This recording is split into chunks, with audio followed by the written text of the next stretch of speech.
I dove into the trad side of it and it wrecked my spiritual life. And I had no idea. I just thought this was normal. I thought this is what you were supposed to do. I thought rigidness was something that meant holiness. Like if you were rigid, you were holy. And I think that's honestly a huge travesty. That is something that I regret so much in the beginning of my ministry, and I thought like it's my way or the highway, and if you don't agree with me then you're wrong. Honestly, the fact that I'm even in a t-shirt right now is a miracle because of how hot it is, and I know I've said that for almost every single video since it's been like probably June, but I don't care because it is hot and I need to complain. You guys need to know that it's hot. But hi, hello, I'm Amber Rose. If you're new here, welcome. If you're a returning subscriber, welcome. Today's video is a more vulnerable one. It's one that I definitely need to talk about because I think that there are a lot of people out there who basically are on the same path that I was, and so it's like I want to give advice, I want to help, because I know exactly how it can feel to be in the online world and stuff like that, and how easy it is to kind of get swept up in these fads and stuff like that, and especially for, you know, reverts or converts. I was a revert, but I know plenty of converts and stuff who struggle. So I just want to help by basically telling you guys the mistakes that I made early on in my reversion, and this is not an easy video to make because it is something that I've had to come to terms with quite often. I mean, nobody likes to admit that they've made mistakes, and I think at some point I will end up doing a video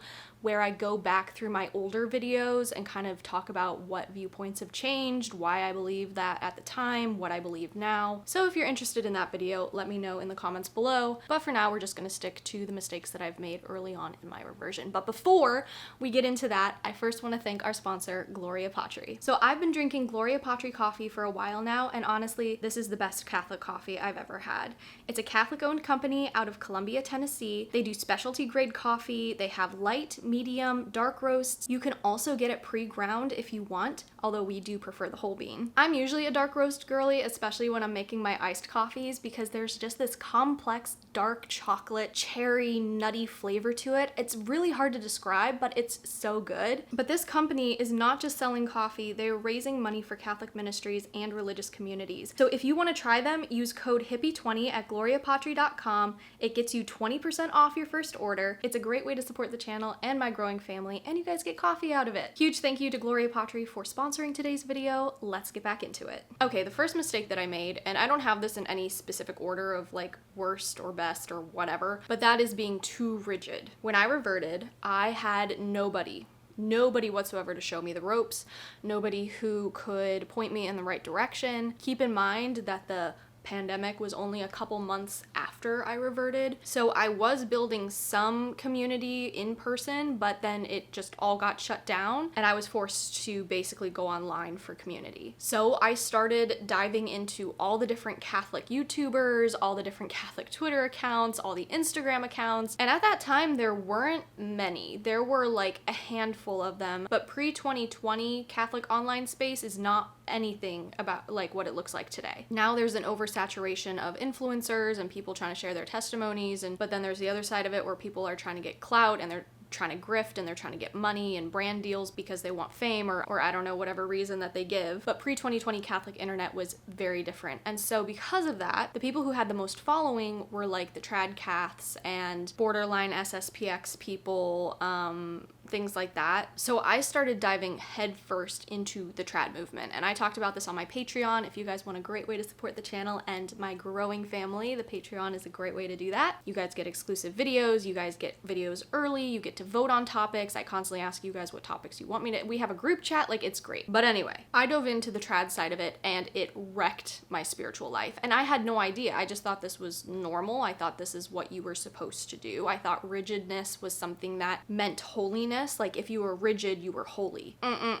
That's not the case. I started doing like 2 hours of prayer every day, daily mass, adoration, every chance that I got. I was going to confession probably weekly, and I still go to confession pretty often. I go every 2 weeks, but I'm also not gonna be like if I like skip a week or something like that, especially if I don't have a mortal sin. But I was so into it. I was like, I have to veil. I can only wear dresses to mass. Those two things are personal convictions, but they're not mandated by the church. So if the church says, oh yeah, it's okay as long as you know you're still dressing modestly for mass, etc., you're good, then your personal opinion doesn't really matter except to you. But a lot of people online will push their personal opinion and like these self-regulated rules as dogma, as if the church teaches it. But I was one of those people who believed that not wearing a dress to mass was extremely inappropriate or like sinful even, or if you didn't veil while you went to mass, then you were being extremely inappropriate or even borderline sinning. You can see how this is a problem, right? And overall, I just really, in my faith, when I was first coming back in, I really struggled with control. I really wanted to know everything. I wouldn't allow certain mysteries to just stay mysteries. I had to research everything. I had to have an answer for everything. And unfortunately, that led me to be very forceful and hostile in my, I guess, my viewpoints. Basically, because of the people I was watching and who I was listening to all the time, it made me believe that we were right, they were wrong. We were doing Catholicism right, they were doing it wrong. I wouldn't allow any room for discussion or any nuance, especially where the church allows there to be differing opinions, where the church allows there to be discussions. I was literally just like, nah, I don't really care. It's like, this is my opinion and I'm going to push it on everybody else, because I didn't understand the difference between personal conviction and actual like dogma and stuff like that. If I was called to veil, that's great. But that doesn't mean my friend who doesn't feel a personal conviction to veil is going to hell. I was a little crazy. I was a little rigid. So that is a big issue, rigidness. And that is something that I see a lot of converts fall into. I see a very big lack of nuance. I don't see a whole lot of conversations going on. No real dialogue or trying to understand the other person. It's always just like, this is a sin, X, Y, and Z, and then somebody will bring up the catechism, or somebody will bring up, oh, well, actually, the church allows discussion in this area, and then the other person literally just hunkers down instead of admitting, like, oh, you're right. Okay, anyways, I get carried away on that topic because being rigid is something that really hurt my spiritual life and really hurt a lot of my friendships and relationships, and it honestly took me probably until, like, 3 years ago to fully heal from that. Okay, the second mistake I made when I first reverted was burnout. So basically when I reverted, many of you guys already know my reversion story, though I will at some point make a new version of it, but until then I'm gonna put it in the description below. I did a great interview with Keith Nestor. If you don't follow him, definitely do that. We love Keith, he's my Catholic dad. Anyways, Catholicism after my reversion basically became my entire personality overnight. Overnight, I cleaned out my closet, I stopped watching certain shows, I deleted certain playlists off of my Spotify. I was determined to completely turn my life around, and I started diving into all the different types of books, all the different types of media. And don't get me wrong, like, it's great to be on fire. Converts often say that they have like this zeal, like this convert zeal we call it, where they're on fire, but we often don't pace ourselves, and I did not pace myself at all. Anything and everything I consumed was Catholic. I was consuming a lot of different types of media, but because I wasn't balanced in the media I was consuming like just secular media outside of Catholicism, because I was like, oh, all secular media is now bad.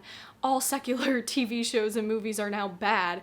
All of that is bad, bad, bad. And so because of that, I became super scrupulous. You know, all I thought I could talk about now that I reverted was Catholicism. All that I thought I could do was Catholicism. And obviously the faith is a huge part of our lives, but we also are people outside of Catholicism, if that makes sense. Like, a lot of the saints had other interests that also glorified God, but it wasn't like strictly Catholic necessarily. And that is something that took me a really long time to heal from. I don't think I watched secular media for like almost a year after I reverted. I probably watched one or two things here or there with my boyfriend at the time, but I do remember always nitpicking and being like, that's sacrilegious. Even though it wasn't. I mean, it might have not been the best thing ever. I can't specifically name a situation, but I know I did that. You know what? I think we were actually watching Megamind, and it's that part where Metro Man is walking on water, and I'm like, they're making fun of Jesus. Like, it's a cartoon. Chill out. Anyways, I was a little woo-woo. So I really wish I didn't burn myself out so quickly when it came to the faith, just because I know there was so much that I wanted to learn and I was so on fire, but I had no idea that it would actually cause me to basically run headfirst into a wall. And I faced desolation. I had like a dark night of the soul. I felt like God had completely abandoned me, like I wasn't here anymore. And there were some personal things going on in my life also that were not helping that situation. But overall, it led to a lot of scrupulosity because I was so rigid, like I said in the beginning, but then also I was diving into any and all Catholic media and not consuming any just like, I don't know, fun media. Not that Catholic media can't be fun, but you guys know what I mean. So definitely regret doing that. Okay, the third mistake that I made was not having a mentor. To be honest, I didn't have a spiritual director or a mentor until probably like 2022, but they really helped me afterwards like have a more balanced view of my faith. They basically taught me that virtue is in the middle.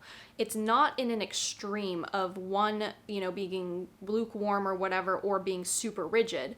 That is not virtue. Virtue is in the middle. And so having a mentor really helped me with my scrupulosity. It really helped me overcome my fears in the faith, and it helped me have a better relationship with God overall. But I definitely wish I would have gotten a mentor or spiritual director or even confessor a lot sooner. I just didn't think that I needed one, and then for a while there I had no idea what they were actually for. But everybody needs mentors. I mean, even if you don't get a spiritual director or a confessor, like everybody needs a mentor. But again, when I was first coming back into my faith, I had no mentors. None of my friends were Catholic, and the ones who were Catholic weren't Catholic. I didn't really know anybody in the church all that well. I was still trying to figure things out, and then of course, you know, the pandemic. And I think it was so easy for me to get wrapped up in the online sphere, where basically no matter what you say, you will always find one person at least that agrees with you, and then that solidifies your idea, like, oh yeah, okay, at least I have one person. Even if the masses are against you and you are clearly in the wrong, you will always find somebody who agrees with you on the internet somewhere. And in my opinion, that is what makes the internet so dangerous. But because of that, you can easily surround yourself with yes men and people who are like, you can do no wrong, you helped me so much in my faith journey. Two things can be true at the same time. You can help somebody in their faith journey, and you can be wrong. So I don't really view my followers as a meter of if I'm doing things right or not anymore. I used to do that. I used to be like, oh, everybody's complimenting me, everybody's agreeing with me and everything like that, so I must be right. I don't do that anymore. You know, praise is great, but it can easily go to our heads. It can easily affect us. So instead, what I do is I just make sure that whatever I'm saying is in line with the magisterium, or, you know, it's like my own personal experience that I'm trying to share with you guys, but not like push on you guys like, oh, this is a dogma, this is exactly how you need to do this. I'm just trying to share experiences now and basically just share what the church teaches, because if I do those two things, I can't be wrong, because then that would imply the church is wrong. I'm not interpreting it. I would literally just be quoting from the catechism and, you know, what the church actually says. And then of course my own experience, well, you can't say my experience is wrong or false because I experienced it. But yeah, I don't use followers as a gauge for if I'm doing something right or not anymore. I definitely did in the beginning, and it went to my head a lot. And I think I ended up harming like a lot of people because I just thought so rigidly, and I thought like, it's my way or the highway, and if you don't agree with me, then you're wrong. Which kind of ties into the fourth mistake that I made, which is not taking correction. I was so into just winning every argument, not going into the DMs, hours upon hours in the comments, arguing back and forth with people who were Catholic, non-Catholic alike. And I was way more interested in winning the argument than winning the soul. And I think that's honestly a huge travesty. That is something that I regret so much in the beginning of my ministry, is that I was really immature. I was really young. I didn't know exactly what I was doing, but I had just reverted. I had no virtue built. I didn't know what patience was. I didn't know what charity was. I was coming from a very secular background where I was very defensive. I constantly had to defend myself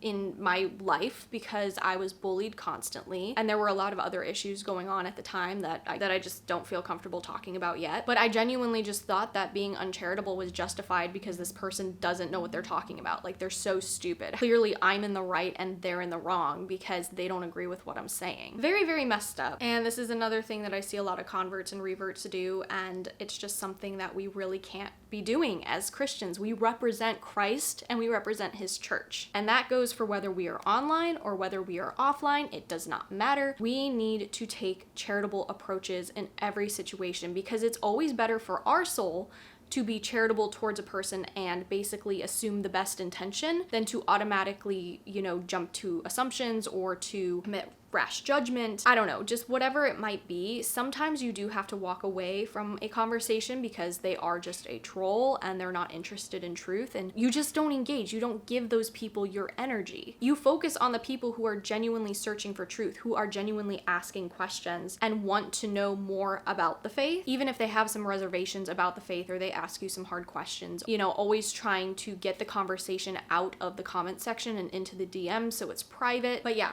you'll never go wrong with being charitable towards people online. I'm not saying some people don't need to be put in their place. I am saying that many people use the excuse of, oh, well, I have to defend the church because this person's so wrong, as a reason to be horribly mean and to curse people out and to attack them in ad hominem ways and stuff like that. Hopefully all of this is making sense. Again, I only have my little bullet points, so I am literally just rambling because I'm trying to recall stuff as I remember it. Because first of all, that's more authentic, and I feel like I'm less likely to be like, and then I did this. But when I only have my bullet points, I tend to ramble a little bit longer and not always stay on task. But it's fine. It's fine. You guys like it, right, guys? Okay, and the fifth mistake that I made was being a people pleaser, basically trying to be who everybody else wanted me to be.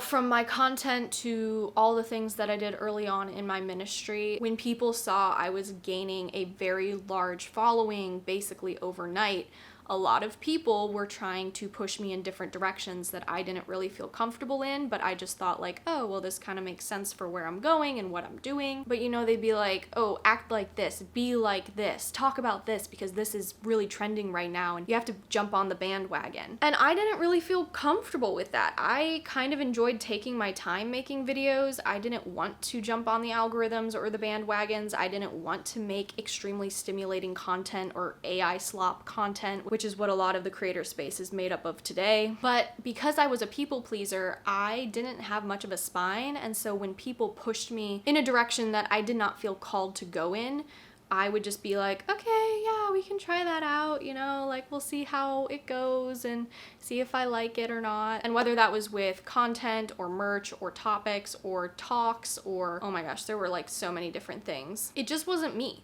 At the end of the day, it just did not feel like me. People wanted me to act a certain way. Some people wanted me to be the Catholic Brett Cooper. And keep in mind, this was really early on when Brett was first taking off. And then other people wanted me to be, there was this other girl who was really popular on YouTube at the time, and I forget her name. But basically people wanted me to be copying these other girls who were very successful in the online world, and they were just like, well, you have to have success, you have to have money, you have to chase the followers, and you have to make sure that you're getting this amount of following and that your following continues to grow and that you're getting, all these views and the algorithms. And it was a lot. It was a lot to keep track of. And for 19-year-old me, it just wasn't something I was really interested in because I started the channel so I could just share with you guys my journey and so that I could, share Catholicism. But over time, because people saw potential, they saw success in me, and I don't fault them for that at all. I wasn't really into optimizing my content. I didn't want to do that. I didn't want to do clickbait. I didn't want to have high-tech videos and a background and all of that stuff. Because to be honest,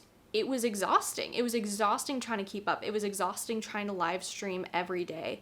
It was exhausting putting out 1 to 2 videos a week on top of that, on top of all the business stuff I was doing behind the scenes, on top of the podcast, on top of the social media that I was doing, on top of reels and short form content, and it just went on and on and on. Also, I was giving talks and I was going on other people's social media platforms, and I was very grateful. To be honest, it's tedious work. It's not very difficult work, it's just tedious. But some weeks I was working, you know, easily 80 hours. It really consumed my life because people were constantly telling me what they wanted me to do next, how we could optimize this, what we should do here. And eventually I didn't have much time for the things that I actually loved. And then whenever I would take breaks or I would try and just disconnect from social media and just take a breather and go kayaking or hiking or just spend time with my friends, I would be constantly told like, you're behind, you need to do this.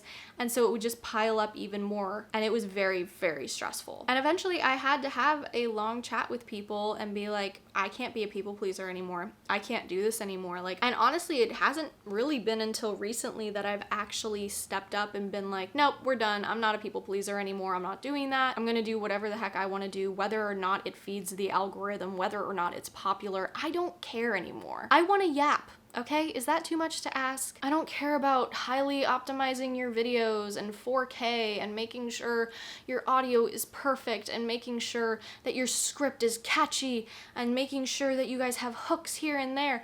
I don't care anymore. Social media and YouTube used to be fun. It used to be a place where you could find like-minded people and you guys just hung out, and it just felt very communal. It felt very authentic and raw and unfiltered. But today it's 4K, HD vision, perfect lighting, really expensive equipment and mics. And I'm not dissing anybody who does that type of thing. I was there at one point and I think it's great if that's something you're actually passionate about and you actually enjoy making high quality content. But for me, who was basically, you know, doing all of the work, I had no team or anything, it was absolutely exhausting. And that's basically why we're now back to my normal content, where I just sit here and yap at you guys, because after many years of trying to find out who I am and what kind of content I want to do, I literally just went back to what I've always known, but just in a more healthy way, if that makes sense. Anyways, guys, that is all I have for you today. I hope you guys enjoyed this video. Let me know what mistakes you've made in your faith journey, because obviously we're in this together. And don't forget to check out Gloria Patri and my Patreon linked below. All right, love you guys. Bye.